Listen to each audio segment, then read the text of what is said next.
Hey, hi, how are you? And welcome to another edition of Yoshi's Keeping Me Employed, aka there was an update to Deadlock that looks big enough that I want to talk about it in a video. This is me after a couple of days of being out of commission. I'm sure if y'all saw the latest post, you saw that my voice was given out on me a little bit. It is getting mostly back to normal, but I apologize if I sound a little off in this video because of it. Let's talk some patch notes. Parrying is now allowed while ground dashing to bring it in line with air dashing. Sure, yeah. Parrying is the high skill ceiling of the game. I'm happy to see that it is being able to be used in more ways. Parry anti-mash protection were previously last after the parry success, so you couldn't parry again for that duration. It is now only if the initial parry input is provided, irrespective of when the parry success happens.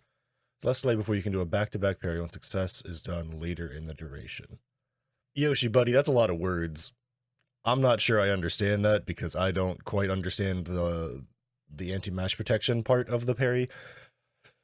But it sounds like this is something to bring it a little more in line with other abilities and other possible things, and to make it less likely for there to be parry spam battles in lane. But who knows, man. The medic troopers got a nerf. And the fixed regen growth per minute also got nerfed. Wow, that's interesting. I guess they thought medic troopers were too strong, which I can kind of agree with.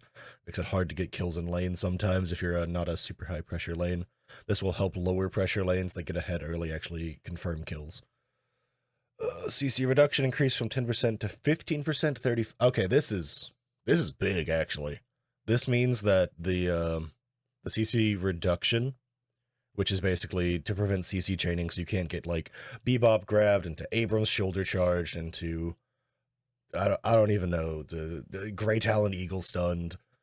This is to prevent those from happening back to back to back to back to back into Venator shotgun into the wall, right? This is to make it so that it's a little harder to get chain stunned if you're a super tanky target.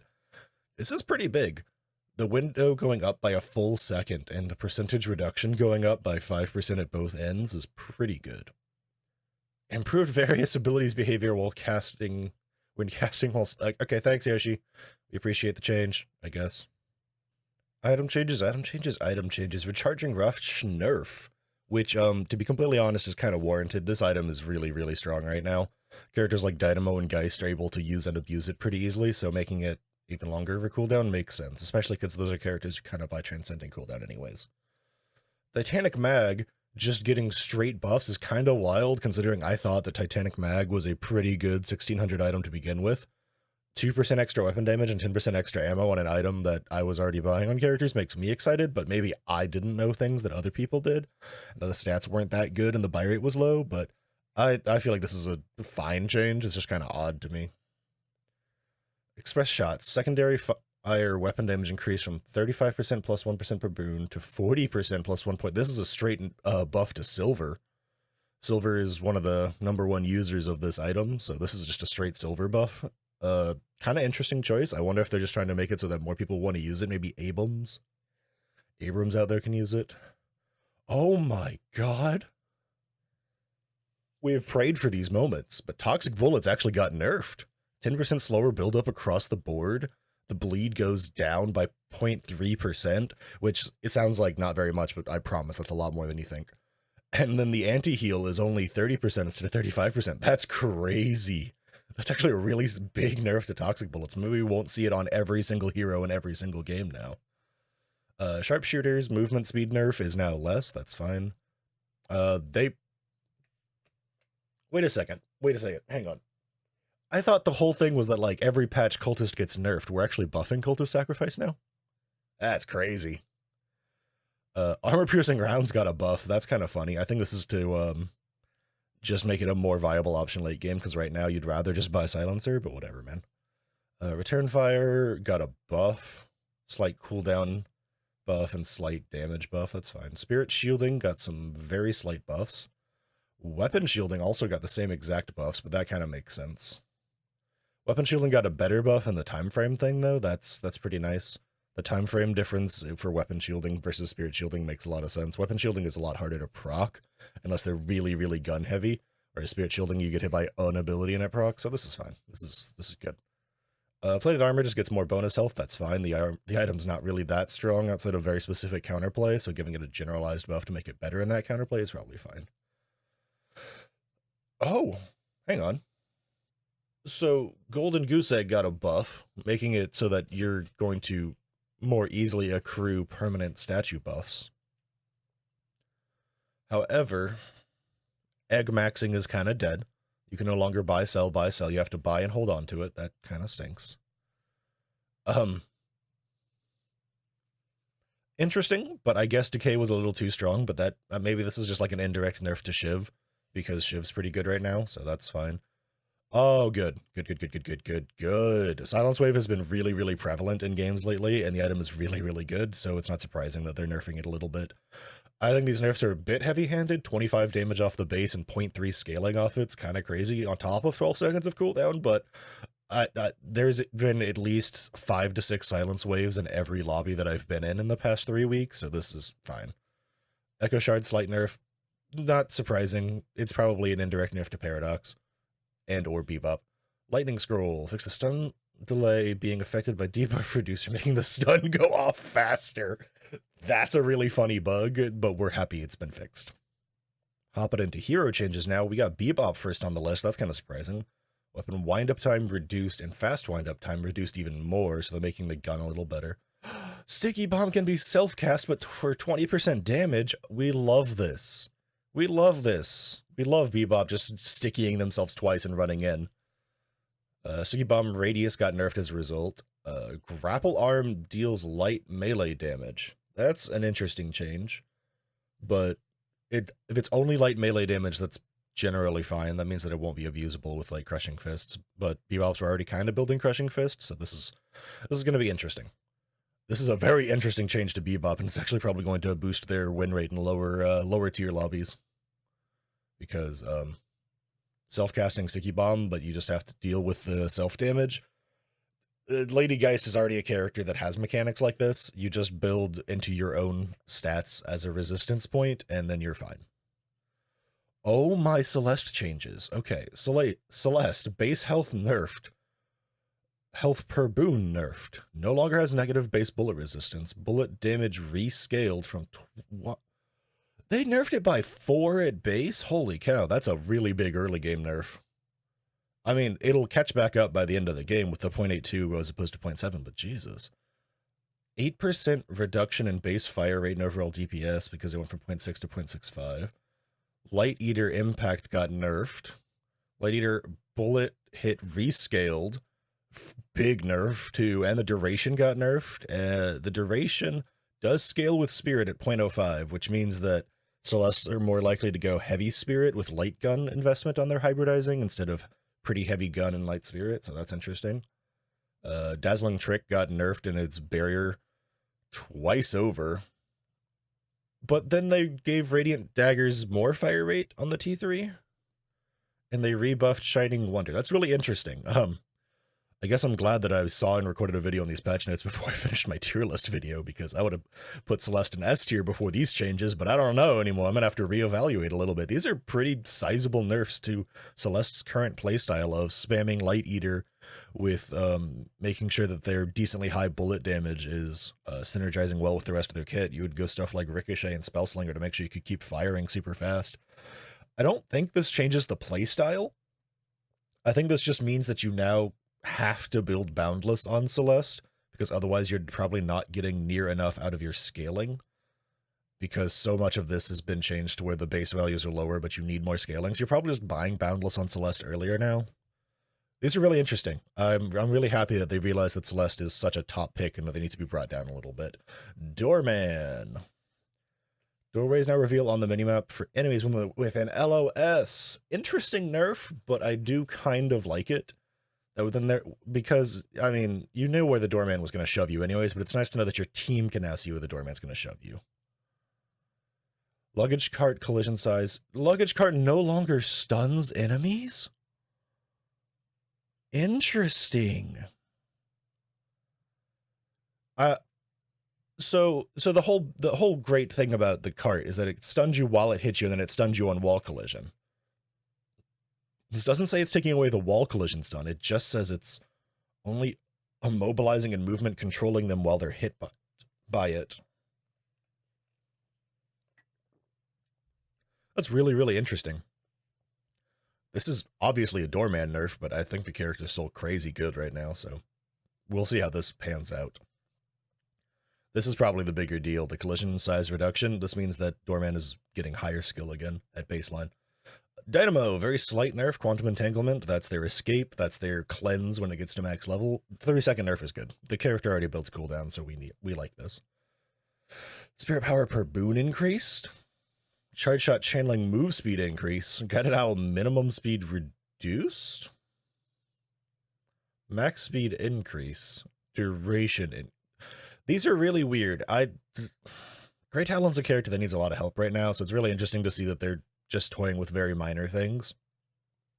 Maybe their win rate's higher in lower level lobbies and I don't realize it. I just know that in my general Oracle Phantom level lobbies that I've been in, bouncing around lately, Great Talon feels really bad, so I'm just kind of confused. But hey, maybe they know more than I do. Haze changes. Good lord, that's a lot of changes. I skipped to the end because I saw this, and I was like, what's happening? They're taking away the additional target. All right, Haze is dead. Long live Haze. Let's see. Sleep Dagger no longer takes you out of Zoom. Wake Up Delay is Spirit Scaling. Spirit Scaling increased. Better cooldown at the T2. The duration increases at T3 and the slow increases at T3. So they're just buffing Sleep Dagger. Smoke Bomb, Spirit Scaling, and Lifesteal went up. That's interesting. Fixation buff. Fixation nerf. Fixed being able to slide while using bullet dance. That was weird tech that did exist. I'm glad they fixed it. Sorry, I'm just like thinking through fixation as I read ahead. This is interesting. The base damage buff is probably fine, but the slight nerf at T3 is interesting. I'm assuming this is just basically to compensate and make Haze less bad early game and less like the late game power spike of the T3 fixation is crazy. This is absolutely insane. Haze is now much more skill-based in that it is just a cone in front of you. I always thought it was kind of crazy that Bullet Dance was such a big AoE and that building range just made them so that you covered whole lanes, but this is crazy. This is a wild change for Haze. This really nerfs them in lower level play, in my opinion, but in like mid to high level play, they're going to be exactly the same because you usually just wanted to be an assassin who was side laning and would just solo kill people with Bullet Dance, so this is fine. For that playstyle. For the mid to late game, I don't know how this affects how Haze will play, but this is interesting stuff. Bullet Dance got a slight buff to its cooldown, 20 seconds. No longer gives 60% evasion at base, though. Which, I mean, I'm all for more Haze nerfs. Base duration increased. Spirit Scaling got really nerfed. Jesus. I think this is because people have been going duration builds on Haze, where you run like Arcane Surge, Superior Duration, and then your Bullet Dance lasted for like 12 years, and I think they're just like trying to stop this from being a build. That's also probably why they're doing the cone thing. And then Fire Rate increase. Interesting. I think this is just to make up for the fact that Bullet Dance is getting pretty heavily nerfed this patch. I don't know if Haze is dead off of this.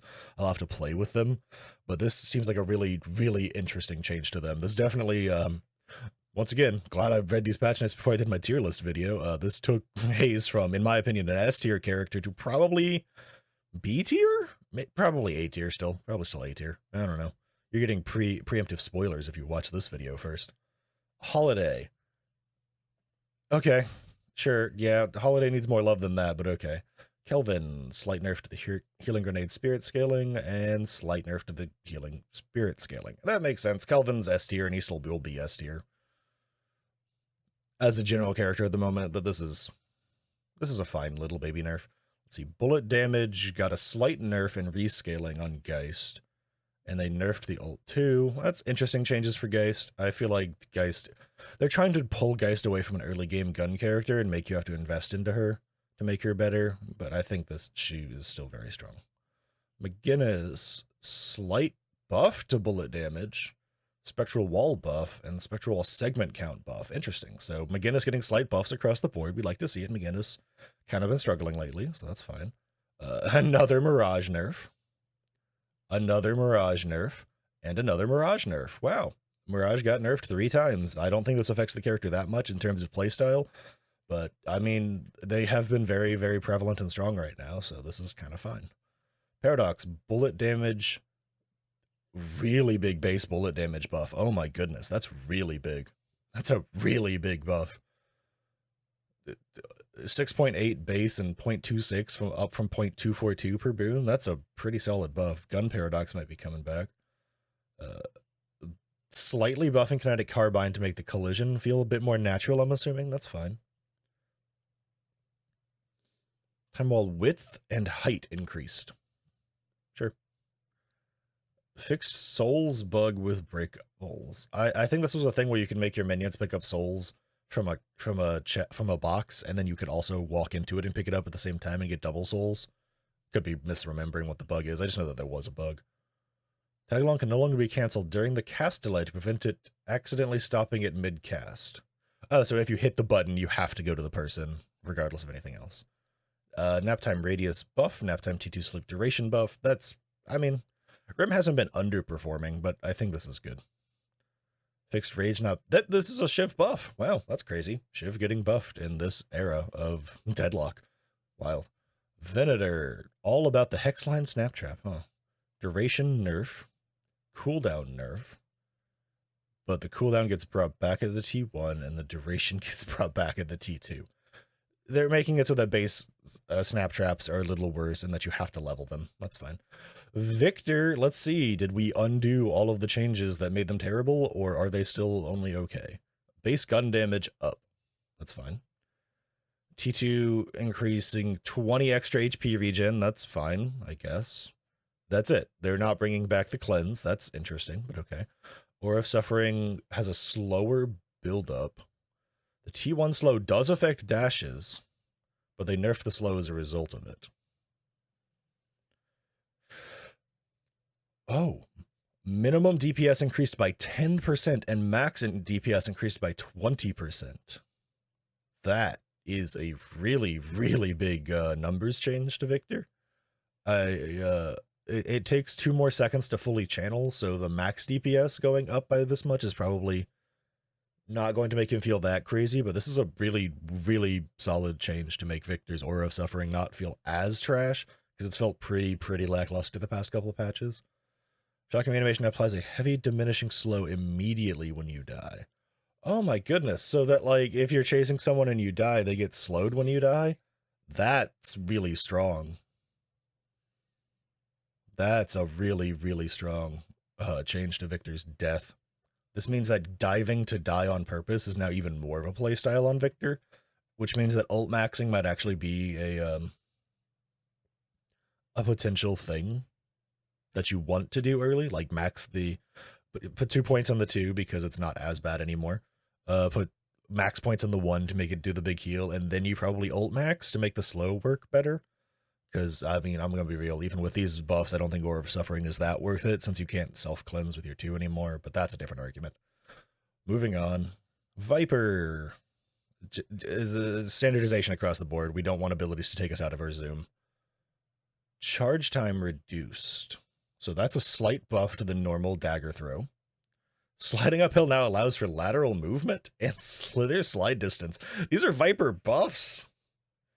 Hang on, Viper's already performing really well at the highest level, but I guess this is a buff to them at the medium to low levels to make them feel a little more playable. That's kind of crazy that Viper's getting buffed, though. And Yamato got a slight bug fix. Well, those are the patch notes. I mean, these are pretty good patch notes. I'm a pretty big fan. Thanks for hanging on and watching.